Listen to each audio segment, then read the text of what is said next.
Integrate it. Add wings to your career. Rajasthan कला व संस्कृति में राजस्थान की विभिन्न हस्तकलाओं का अध्ययन हम कर रहे थे। पिछला वीडियो राजस्थान हस्तकलाओं का पार्ट 1 हमने अच्छे से याद किया। उसी कड़ी को आगे बढ़ाते हुए आज का वीडियो राजस्थान की हस्तकलाओं का पार्ट 2 आज हम पढ़ेंगे। स्वागत है आप सबका हमारे official YouTube channel integrate it. चलिए स्टार्ट करते हैं। राजस्थान की विभिन्न हस्तकलाओं में हमने पिछले वीडियो में काफी सारी हस्तकलाओं को याद किया था। उसी कड़ी को आगे बढ़ा रहे हैं और जो कुछ हस्तकलाएं रह गई थी उसको हम पढ़ते हैं। तो शुरुआत करते हैं। वैसे पिछले वीडियो में जो हस्तकलाएं पढ़ी थी उसका एक छोटा सा रिवाइज भी करवाऊंगा मैं, और उसको आगे बढ़ाते हुए फिर हम अन्य हस्तकलाएं पढ़ेंगे। हमने जो पिछला वीडियो अगर आपने नहीं देखा तो देख लीजिएगा, उसका लिंक डिस्क्रिप्शन बॉक्स में दे दूंगा मैं। और एक बार रिवाइज भी करवा लेता हूँ। हमने राजस्थान के अलग अलग क्षेत्र विशेष में जो महत्वपूर्ण हस्तकला हमने याद की थी। हमने एक हस्तकला पढ़ी थी उस्ता कला, जो कि बीकानेर की प्रसिद्ध थी। हमने याद किया था मथेरन कला, मुनवती कला, ये सारी बीकानेर की प्रसिद्ध। इसी कड़ी में हमने मीनाकारी हस्तकला भी पढ़ा था पिछले वीडियो में, जो कि जयपुर की प्रसिद्ध थी। मीनाकारी कला जिसको मानसिंह द्वारा लाया गया था जयपुर में। मानसिंह का भी इतिहास हम पढ़ते हैं। जयपुर के कछवाहा राजवंश के शासक है मानसिंह, और उन्होंने मीनाकारी हस्तकला को लाया। मानसिंह द्वारा एक और हस्तकला भी लाई गई जिसको ब्लू पॉटरी नाम से पढ़ते थे। ब्लू पॉटरी भी जयपुर की प्रसिद्ध थी, उसका भी हमने सूक्ष्म परिचय पिछले वीडियोस में किया था। इसके अलावा हमने राजस्थान के अंदर विभिन्न लोक देवता जो है उनके फड़ वाचन की जो प्रक्रिया होती है, इस फड़ वाचन में जो फड़ पेंटिंग है, फड़ चित्रण, ये भी एक हस्तकला का भाग था। इसका भी अध्ययन हमने किया था। किसी कपड़े पर किसी व्यक्तित्व, किसी महापुरुष के व्यक्तित्व का चित्रण करना फड़ पेंटिंग कहलाता था, और वो भी हमने बारीकी से याद किया। और हमने पिछले वीडियोस में राजस्थान के अंदर एक स्थान है नाथद्वारा, वहां की पिछवाई कला प्रसिद्ध है काफी, उसका भी चर्चा की थी। भगवान कृष्ण भगवान का जो मंदिर बना हुआ श्रीनाथ जी का, उस मंदिर में श्रीनाथ जी की मूर्ति के पीछे एक पर्दे पर भगवान कृष्ण की बाल लीलाओं का चित्रण किया जाता है। वह चित्रकला जो है वो पिछवाई कला कहलाता है। वो हमने सारा कुछ पढ़ा था पिछले वीडियोस में। उसी क्रम को आगे बढ़ा रहे हैं और अन्य हस्तकलाएं जो पीछे रह गई थी उनको पढ़ते हैं। शुरुआत करते हैं। सबसे पहले नाम लिख रहा हूँ थेवा कला।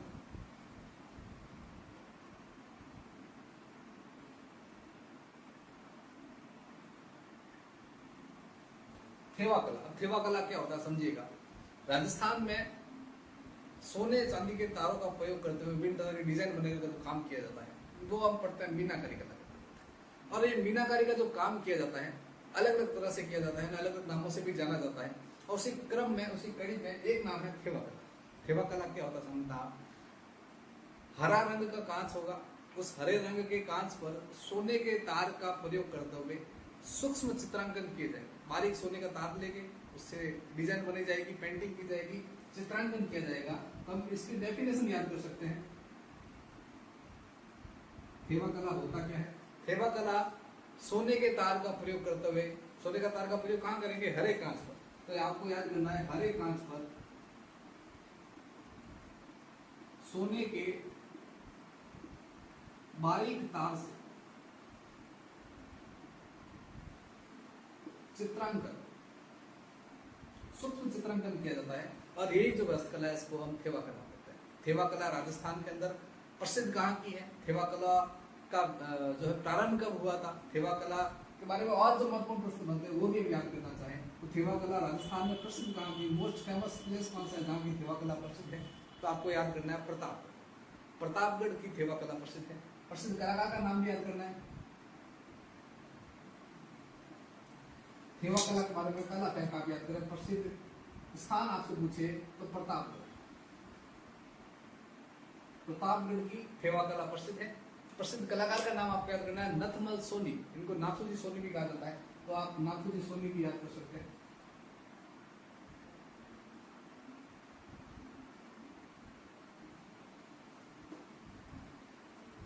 तो एक सामान्य सा परिचय आप याद कर सकते हैं थेवा कला। थेवा कला का प्रारंभ कब हुआ, ये भी प्रश्न आपसे पूछा अगर जाए तो आपको याद करना है सावंत सिंह के समय थेवा कला का प्रारंभ हुआ। स्टार्टअप जो है प्रारंभ पूछने कब हुआ तो आपको याद करना है सावंत सिंह के समय।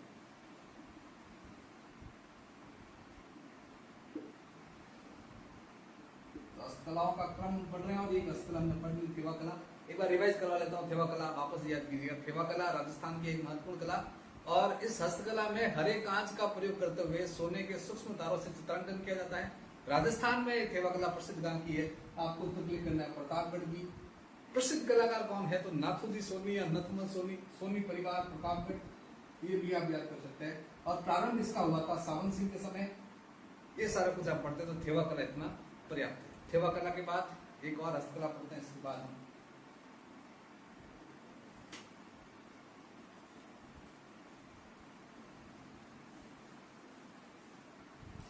थेवा कला का एक सामान्य परिचय हमने याद किया, और उसके बाद एक दो नाम और आप याद करो। जैसे एक पतले कागज होता है, कागज जैसे पतले पत्थर पर मीनाकारी का काम किया जाता है। ऐसा आपसे पूछ ले, कागज जैसे पतले पत्थर पर मीनाकारी का काम कहाँ का प्रसिद्ध है? तो आपको उत्तर याद करना है बीकानेर। आराम से आप याद कर पाओगे। कागज जैसा जो है पतला पत्थर, और वहां मीनाकारी का कार्य किया जाएगा।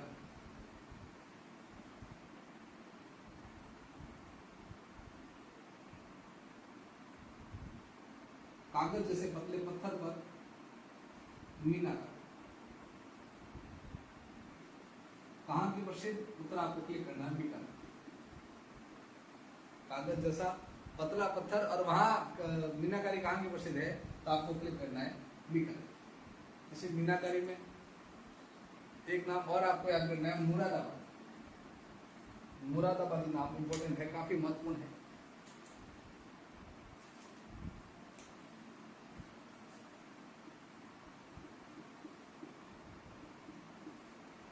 मुरादाबादी कला। थेवा कला के बाद अगली महत्वपूर्ण हस्तकला का नाम याद करना है, मुरादाबादी कला। मुरादाबादी कला क्या होता है समझिएगा। राजस्थान के अंदर पीतल पर, पीतल धातु होती है, पीतल पर सोने के तार का प्रयोग करते हुए सूक्ष्म चित्रांकन किया जाता है। इसे जो है मुरादाबादी कला कहते हैं। पीतल पर प्रयोग किया जाएगा, पीतल पर सोने के तार से चित्रांकन, पीतल पर सोने के तार का प्रयोग करते हुए चित्रांकन का काम किया जाएगा। ये मुरादाबादी कला हो जाता है। इसी मुरादाबादी कला को कच्ची मीनाकारी भी कहा जाता है। आराम से आप याद कर पाएंगे, कच्ची मीनाकारी, कच्ची मीनाकारी भी कहा जाता है। मुरादाबादी कला जो है वो राजस्थान में प्रसिद्ध कहाँ की है? तो प्रसिद्ध आपको याद करना है जयपुर और अलवर।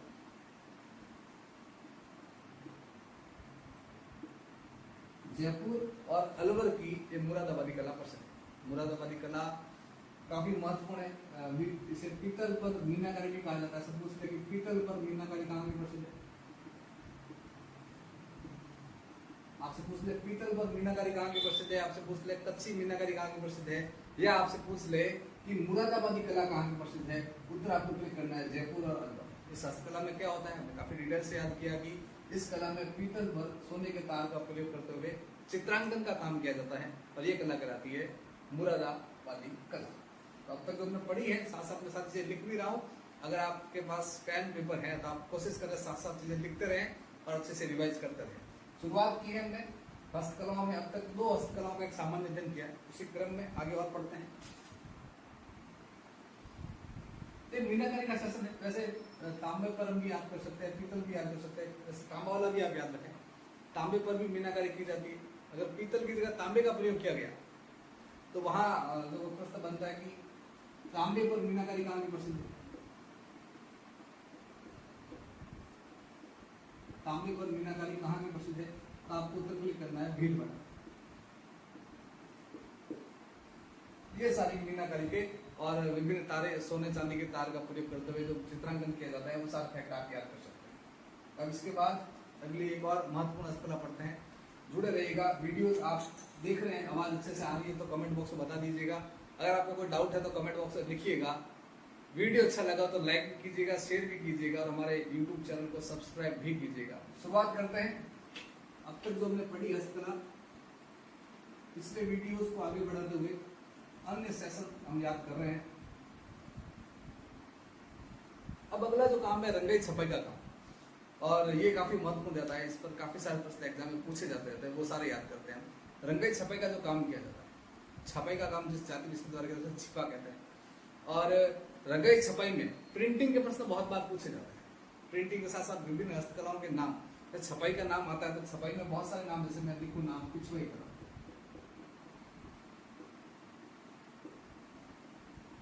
पिछवाई कला जैसा हमने पिछले वीडियो में पढ़ा था, उसी को रिवाइज करवा रहा हूँ। पिछवाई कला नाथ द्वारा की प्रसिद्ध है, जहाँ भगवान कृष्ण की जब मंदिर बना हुआ श्रीनाथ जी का मंदिर, उस मंदिर के पीछे एक पर्दा लगा होता है और पर्दे पर भगवान कृष्ण की बाल लीलाओं का चित्रण किया जाता है, तो पिछवाई कला होता है। और पिछवाई कला प्रसिद्ध है नाथ द्वारा। दूसरा नाम आपको याद करना है वार्तिक कला, या वार्तिक कला भी कहते हैं। वार्तिक कला क्या होती है, वार्तिक कला क्या होती है, उसका नाम क्या है, परिभाषा क्या है, परिचित कलाकार कौन कौन है, क्या क्या प्रश्न बनता है, तो आप याद रखिएगा। पहले समझते हैं डेफिनेशन।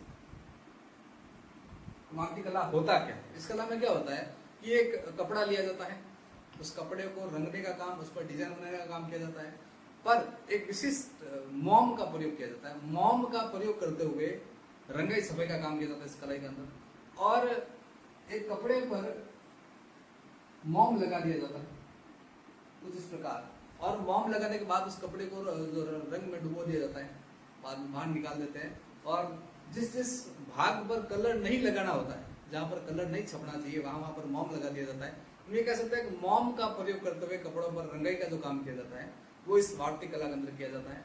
वार्तिक कला राजस्थान में कहाँ की प्रसिद्ध है, तो आपको इंपॉर्टेंस याद करना है खंडेला।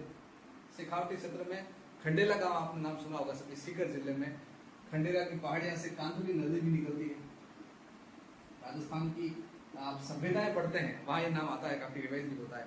वही नाम मैंने लिखा है, खंडेला गांव सीकर। और यहाँ की एक प्रसिद्ध हस्तकला है खंडेला गांव सीकर की, उसका नाम है वार्तिक कला। इसके प्रसिद्ध कलाकार के नाम याद रखें आप।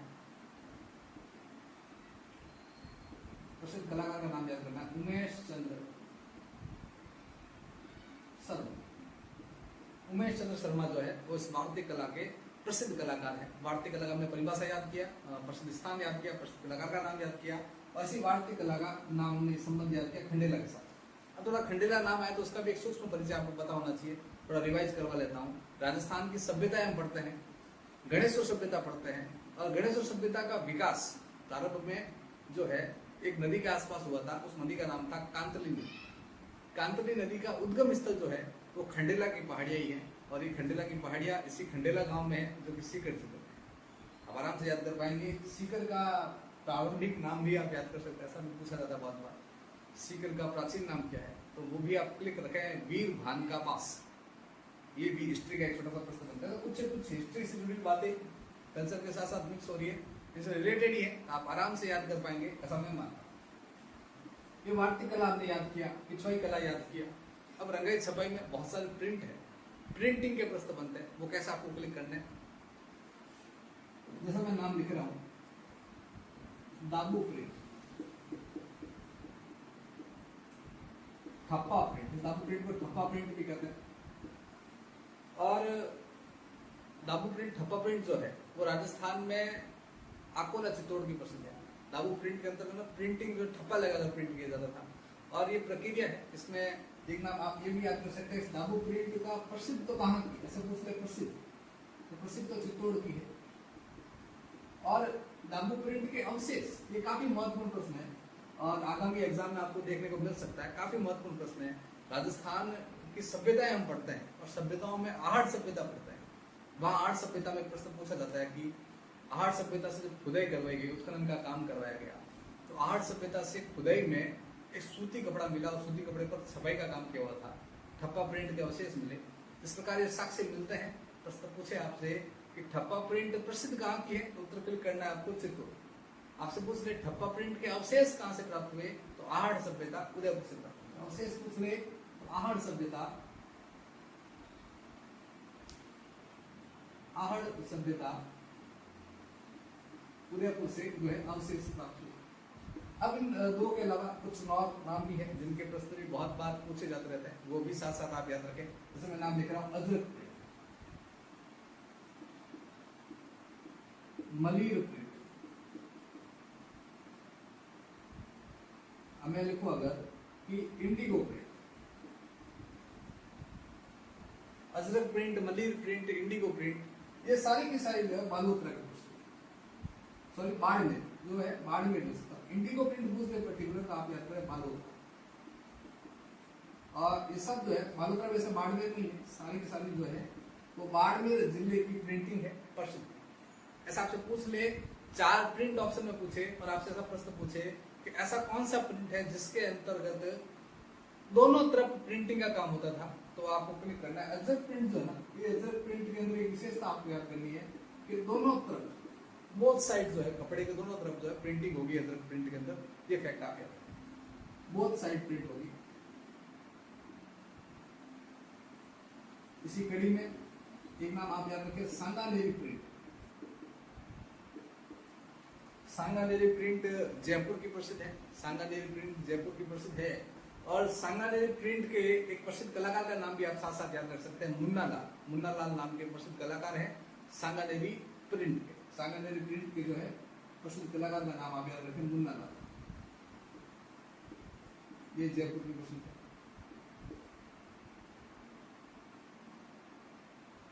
इस प्रकार ये प्रिंटिंग के प्रश्न बहुत बार पूछे जाते रहते हैं, ये भी सारे आप याद रखें। अजरक प्रिंट, मली प्रिंट, इंडिगो प्रिंट, ठप्पा प्रिंट, दाबू प्रिंट, सारे प्रश्न बहुत बार पूछे जाते रहते हैं। सारे प्रिंटिंग के फैक्ट आते हैं।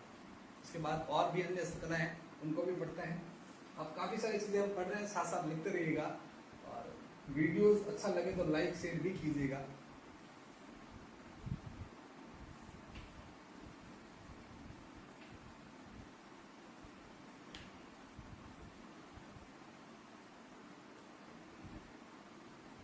नेक्स्ट हस्तकला जो पढ़ने वाले हैं उसमें एक नाम आपको याद करना है। एक तरह से दीवार पर पेंटिंग बनाने का काम किया जाता है, चित्रांकन किया जाता है। और वो चित्रांकन की एक प्रक्रिया है जिसको हम पढ़ते हैं सांझी। सांझी बनाने का काम जो है सांझी कला हम याद कर सकते हैं। हम लिख सकते हैं कि सांझी कला। सांझी जो नाम आपको याद करना है,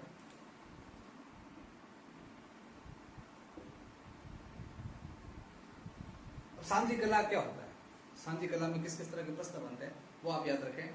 जो कुंवारी कन्याएं हैं, अविवाहित महिलाएं हैं, उनके द्वारा दीवार पर गोबर का प्रयोग करते हुए चित्रांकन किया जाता है, इसी को सांझी कहते हैं। दीवार पर गोबर का प्रयोग करते हुए चित्रांकन करने का जो काम है, पेंटिंग करने का जो काम है, वो जो है सांझी कहलाता है। तो कुंवारी कन्याओं द्वारा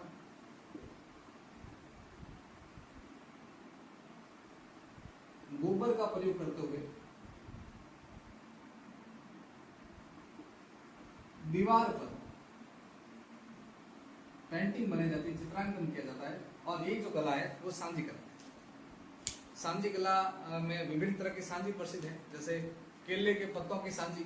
काफी महत्वपूर्ण प्रश्न, एक बार पूछा भी जा चुका है। केले के पत्तों की सांझी कहाँ की प्रसिद्ध है? उत्तर क्लिक करना आपको नागपुर। केले के पत्तों की जो सांझी बनी होती है वो कहाँ की प्रसिद्ध है? तो ये सांझी जो है वो नाथद्वारा की प्रसिद्ध है। नाथद्वारा नाम काफी इंपॉर्टेंट है। नाथद्वारा हमने पिछवाई कला याद किया, नाथद्वारा में श्रीनाथ मंदिर भी है। नाथद्वारा के अंदर ही ये केले के पत्तों की सांझी भी प्रसिद्ध है। नाथद्वारा में एक फैक्ट आप याद कर सकते हैं। और चांदी जो होती है, चांदी का प्रयोग करते हुए जो मीनाकारी का काम किया जाता है वो भी नाथद्वारा का प्रसिद्ध है। ये भी इंपॉर्टेंट फैक्ट है, एक्स्ट्रा लेकर आप याद रखें। इसी नाथद्वारा के अलावा एक नाम और याद रखें, फूल का, जो फूलों का सांझी जो बनी होती है, केले के पत्तों की पूछे तो आपने क्लिक कर लिया नाथद्वारा। आपसे पूछ ले फूलों की सांझी कहाँ की प्रसिद्ध है? फूलों की सांझी पूछ ले आपसे, उनको याद रखना है उदयपुर। फूलों की सांझी जो है वो उदयपुर की प्रसिद्ध है। फूलों की सांझी वो उदयपुर की प्रसिद्ध। और सांझी होता क्या है वो हमने डिटेल से पढ़ा है। सांझी होता क्या, सरल सा पढ़ लिया सारा। ये सारे प्रश्न, इसमें केले के पत्तों वाला जो फैक्ट है काफी महत्वपूर्ण है, इसको लिख लेना, एक्स्ट्रा नोट डाल के, इंपॉर्टेंट है। और आगामी एग्जाम में आप इसको अच्छे से पढ़ कर जाएं। और पढ़ते हैं कुछ और अन्य हस्तकलाओं को पढ़ते हैं, लिखते रहना साथ साथ।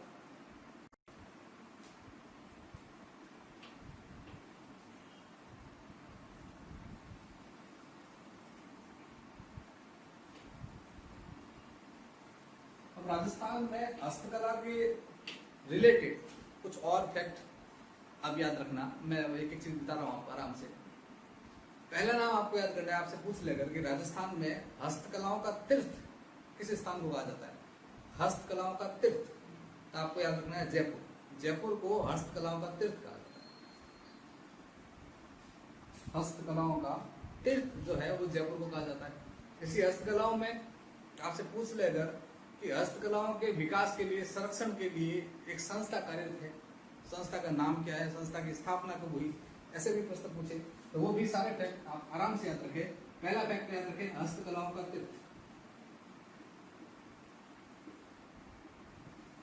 तीर्थ से आपसे पूछ ले तीर्थराज कौन सा है, तो तीर्थराज तो पुष्कर है, वो अजमेर में है। और हस्तकलाओं का तीर्थ पूछ लेना तो आपको याद रखना है जयपुर। हस्तकलाओं का तीर्थ आपसे पूछ ले, आपको उत्तर याद रखना है जयपुर याद रखना है। इसी क्रम में आपसे पूछे संस्था का नाम तो याद रखे राजसिको। ये संस्था है राजसिको जो कि हस्तकलाओं को संरक्षण देने के लिए कार्यरत है।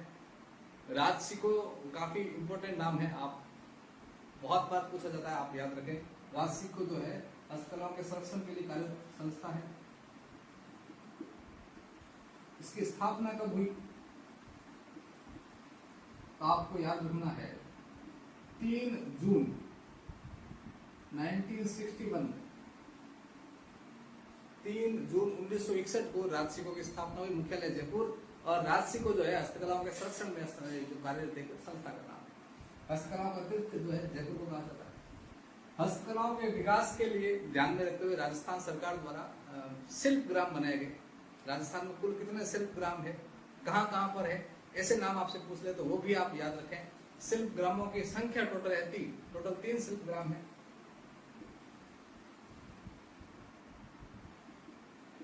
शिल्प ग्राम टोटल है 3। कौन कौन से हैं, कहाँ कहाँ पर है, उसमें नाम आपको याद करना। पहला जवाहर कला केंद्र जयपुर, जवाहर कला केंद्र जयपुर में है, जवाहर कला केंद्र।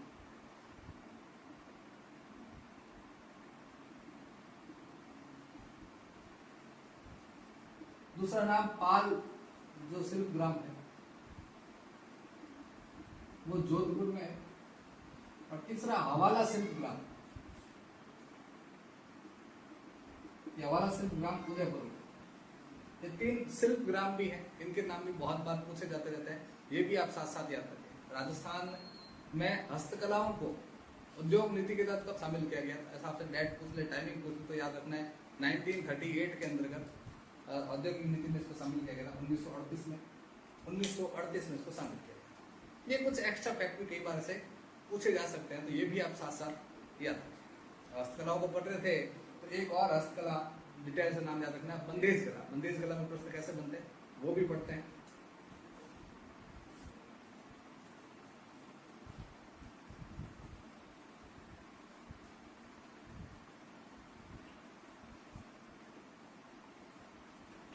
राजस्थान की कला संस्कृति में हस्तकलाएं एक ऐसा टॉपिक है जहाँ से अधिकतम प्रश्न पूछे जाते रहते हैं। हमने अब तक विभिन्न हस्तकलाओं का अध्ययन किया है और उसी क्रम में अगली जो हस्तकला हम पढ़ रहे हैं बंदेज कला। वैसे राजस्थान की वेशभूषा जब चैप्टर पढ़ेंगे कला संस्कृति में, वहाँ इस चैप्टर को और डिटेल से याद करेंगे।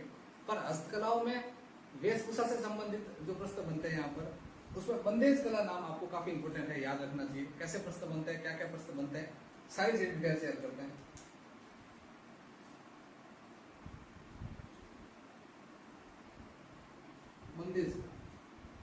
बंदेज कला होता क्या है, बंदेज कला प्रसिद्ध कहाँ की है, बंदेज कला के प्रसिद्ध कलाकार कौन है, इस कला में जो क्या क्या काम किया जाता है। बंदेज कला का जो काम करने वाला व्यक्ति है वो बंधारा जाति का होता है। बंधारा जाति का व्यक्ति जो बंदेज का काम करता है। बंदेज कला के अंतर्गत विभिन्न तरह के जो पहनावे हैं उनमें बहुत सारे प्रश्न बनते हैं, वो आप याद रखें। जैसे एक मैं नाम लिख रहा हूँ, पीला रंग का पोंचा। वैसे एक प्रसिद्ध कलाकार आप जरूर याद रखें, प्रसिद्ध कलाकार पहले आप याद रख ले, तेयब जी।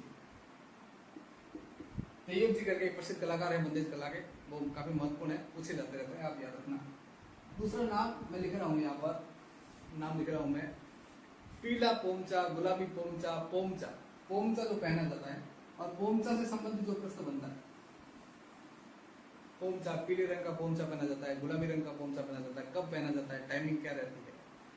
पुत्र जन्म उत्सव पर, लड़के के जन्म के उत्सव पर पीले रंग का पोंचा पहना जाता है, जो कि राजस्थान में जयपुर का प्रसिद्ध है। गुलाबी रंग का पोंचा पुत्र जन्म उत्सव पर पहना जाता है, जो कि जोधपुर का प्रसिद्ध है। तो पोंचा पैक आप याद रख सकते हैं आराम से। पीले रंग का पोंचा, दो नाम है, एक नाम है पीला पोंचा और दूसरा है गुलाबी पोंचा। पीला पोंचा पुत्र जन्म उत्सव पर और गुलाबी पोंचा जो है वो पुत्री जन्म उत्सव पर। तो आप साथ साथ लिखते रहना, काफी सारी चीजें डिटेल में हम याद कर रहे हैं।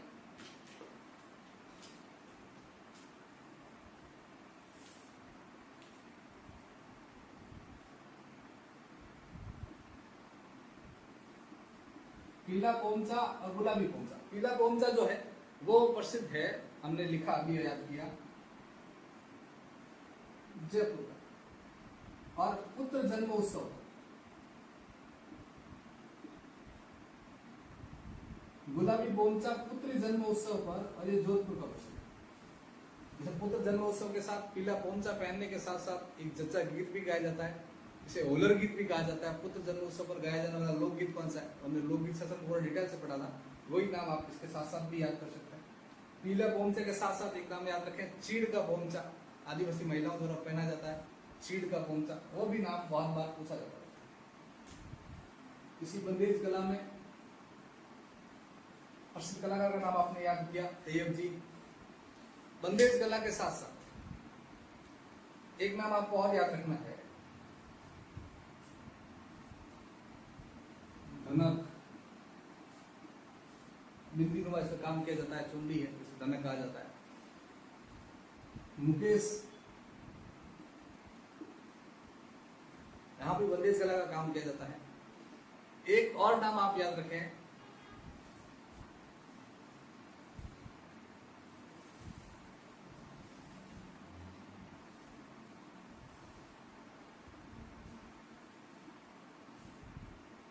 पेचवर्क।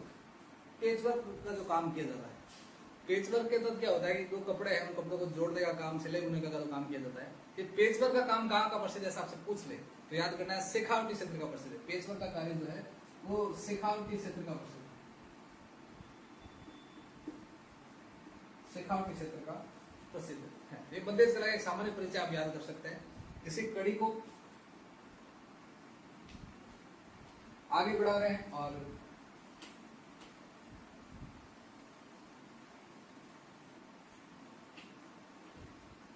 हस्तकलाओं में जो और अन्य फैक्ट बनते हैं उनके बारे में कुछ चर्चा कर लेते हैं। विभिन्न हस्तकलाओं के अंतर्गत हमने बहुत सारी हस्तकलाएं पढ़ी, अब कुछ प्रश्न डायरेक्ट बन लेते हैं, उनके बारे में आपको थोड़ा थोड़ा नॉलेज होना चाहिए। जैसे मैं आपसे पूछूं, बरक, बरक नाम सुना होगा आप सबने, जो काजू कतली के ऊपर चांदी की परतनुमा आकृति जो होती है, जो लगाया जाता है, उसे बरक कहा जाता है। ये बरक उद्योग राजस्थान में जयपुर का प्रसिद्ध है। बरक होता क्या है, इसका उपयोग कैसे होता है, इसे बनाई कैसे जाती है, उसका भी एक थोड़ा नाम आप याद कर सकते हैं कि हिरण के जो चमड़े की जो खाल होती है, उस खाल में चांदी के तार को डाला जाता है, उसको पीट पीट कर पतला किया जाता है और उस चांदी के बरक को मिठाई में बनाते समय उपयोग करते हैं। जैसे काजू कतली के ऊपर लगा होता है बारीक बारीक परतनुमा, उसी को हम बरक कहते हैं। तो कहाँ का प्रसिद्ध ऐसे पूछ ले तो जयपुर। आप कर पाएंगे आराम से, बरक उद्योग कहाँ का प्रसिद्ध है, तैयार करना है जयपुर।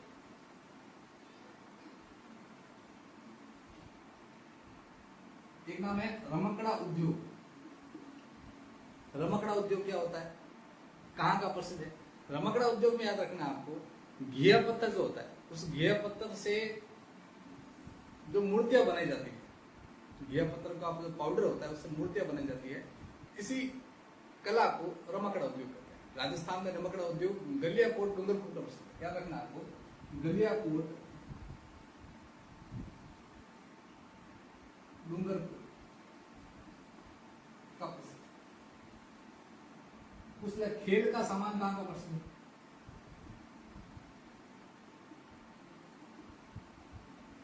तो हनुमानगढ़। खेल का सामान हनुमानगढ़ का प्रसिद्ध है। आपसे पूछ ले औजार कहाँ के प्रसिद्ध है, औजार नगरी कौन सी कहलाती है? औजार पूछे ना आपसे तो आपको याद करना है नागो। आपसे पूछ ले लकड़ी का झूला कहाँ का प्रसिद्ध है, तो याद करना है जोधपुर। आपसे पूछ ले औजार, औजार कहे या कृषि औजार कहे, तो आपको याद करना है नागौर। अब कृषि औजार के साथ साथ ऐसा आपसे पूछ ले कि मशीनरी कृषि के औजार कहाँ के प्रसिद्ध है, मतलब लेटेस्ट टेक्नोलॉजी वाले औजार कहाँ के प्रसिद्ध है, तो आपको याद करना है गढ़सिंह गंगानगर। मशीनरी औजार, ऐसे पूछ ले आपसे, मशीनरी औजार, मशीनरी कृषि, वहां जो नाम याद करना है गढ़सिंह गंगानगर। श्री गंगानगर जो है वो इसके लिए काफी प्रसिद्ध है। ये कुछ प्रश्न बहुत बार ऐसे डायरेक्ट भी पूछ लिए जाते हैं, तो वो भी आप साथ साथ जरूर याद रखें। हस्तकलाओं को हम पढ़ रहे हैं, और इसी क्रम में एक दो नाम और आप याद रखें।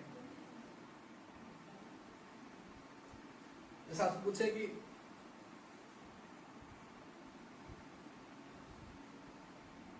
नसावर, नाई का नाम सुना होगा, नाई का सूंघने का जो काम उपयोग में ली जाती है, और वो कहाँ की प्रसिद्ध है, तो याद करना है ब्यावर अजमेर।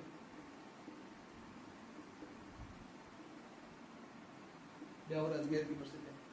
इस प्रकार ऐसे काफी सारे प्रश्न बहुत बार पूछे जाते हैं। चमड़े का सर्वाधिक प्रयोग कहाँ किया जाता है, चमड़े का सर्वाधिक काम कहाँ किया जाता है, ऐसे आपसे पूछ ले। चमड़े का काम सर्वाधिक कहाँ किया जाता है राजस्थान के अंदर, तो अजमेर याद रखना है आपको। चमड़े का काम अजमेर। आपसे पूछ ले कि चांदी का जो चंदन की लकड़ी का काम है, वहां पर मूर्ति बनाने का काम, चंदन की लकड़ी के जो काम किए जाते हैं वो सारे के सारे कहाँ के प्रसिद्ध है, तो चूरू, चंदन की लकड़ी का काम जो है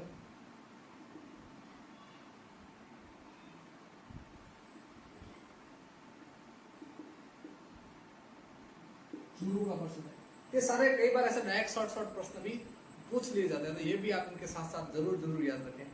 तो आज का वीडियो जहां हमने राजस्थान की विभिन्न हस्तकलाओं से जुड़े हुए कुछ अन्य फैक्ट याद किए, पार्ट 1 पहले हमने बना रखा था, ये पार्ट 2 वाला वीडियो है। उम्मीद है वीडियो आप सबको पसंद आया होगा।